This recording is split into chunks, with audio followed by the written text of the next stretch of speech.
Beza mengumpat dengan fitnah. Fitnah benda yang tidak betul, mengumpat cerita yang betul. Itu beza. Fitnah, mana fitnah? Haji Zub rembak duit masjid 80,000. Lagi. Itu fitnah. Ngumpat lain.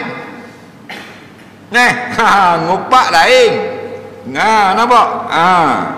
Ngumpat cerita betul tentang Haji Zub yang tak molek. Cerita Haji Zub dengan bini dia yang tak bagus. Dia cerita kat orang.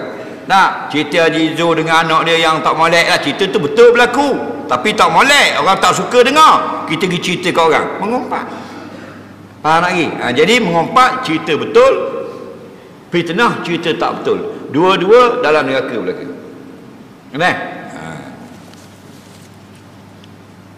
Soalan seterusnya,